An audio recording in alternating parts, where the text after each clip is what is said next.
Derin denizlerin ötesinde, dalgaların gizlediği kadim bir sır yatıyor. Zamanın unutulmuş bir köşesinde, tanrıların bile kıskandığı bir uygarlık bir zamanlar hüküm sürdü. Ve sonra, bir gecede yok oldu. Adı bile gizem taşıyor. Atlantis. Peki bu yer gerçekten var mıydı? Yoksa insanlığın kolektif hayal gücünün en büyük oyunu muydu bize? Milattan önce 360 yılı, Atina. Antik çağın büyük filozofu Platon, iki önemli eserini kaleme aldı. Timaeus ve Critias. Bu eserlerde Atlantis hakkında şimdiye kadar yazılmış ilk ve en ayrıntılı anlatıyı sunar. Ama Platon bu hikayeyi kendinden uydurmaz. Der ki, bu bilgi bana Solon'dan geldi.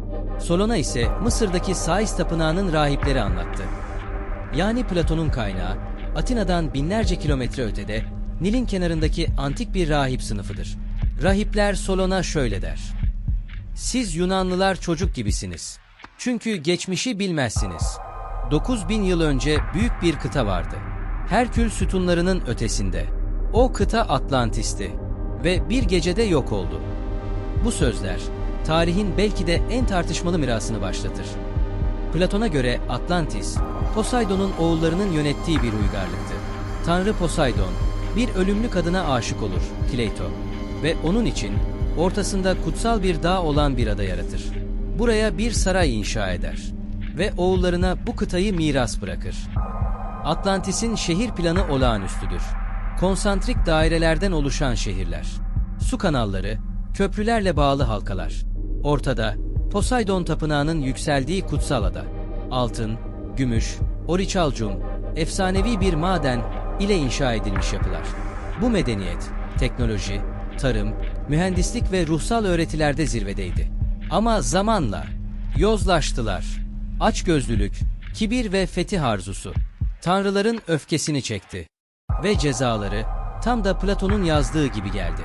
Tek bir günde ve gecede Atlantis depremlerle yerle bir oldu.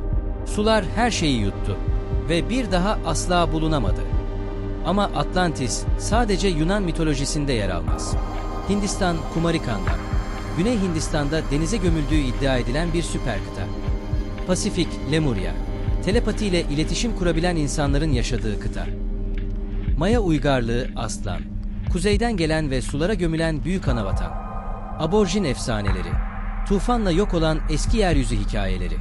Bu benzerlikler tesadüf mü? Yoksa Atlantis gerçekte birden fazla kültürün ortak hafızasında kalan bir felaketin adı mı? Yüzyıllar boyunca araştırmacılar, Atlantis'in nerede olduğunu anlamaya çalıştı.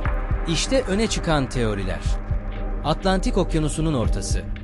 Platon'un Herkül sütunları tanımı buna uyar. Ancak okyanus altı araştırmalar somut bir şehir bulamamıştır.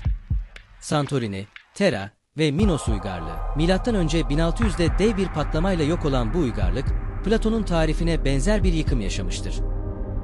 Antarktika, buzların altında kalmış bir kıta.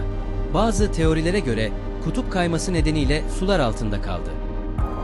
Bahamalar ve Bimini yolu, su altında taş bloklardan oluşmuş yol benzeri yapılar var.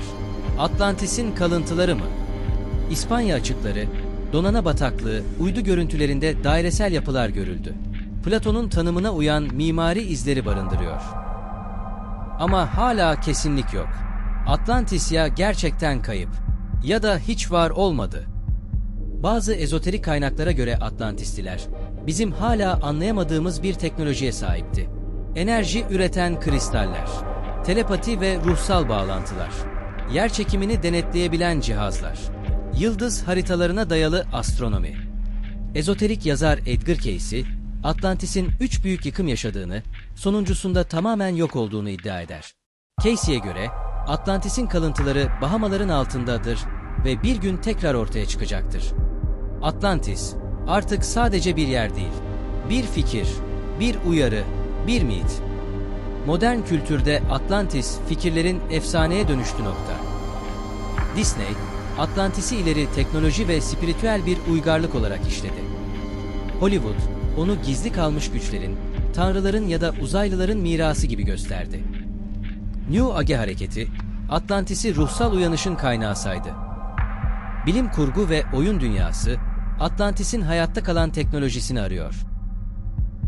Tüm bu efsane, Tarih, teori ve araştırmaların ardından geriye şu sorular kalıyor. Atlantis gerçekten var mıydı? Yoksa Platon sadece yozlaşmanın sonucunu anlatan bir alegori mi yazdı? Bu hikaye bizim kendi geleceğimiz için bir uyarı mı? Ve belki de en düşündürücü soru. Biz de kendi Atlantisimiz olmaya mı gidiyoruz? Gururumuz, teknolojimiz ve kibirimizle bir yıkımı mı çağırıyoruz? Atlantis belki bir gün ortaya çıkar. Bir batık sütun, bir yazıt, bir kristal. Ama belki de bu kayıp kıta asla fiziksel olarak bulunamayacak.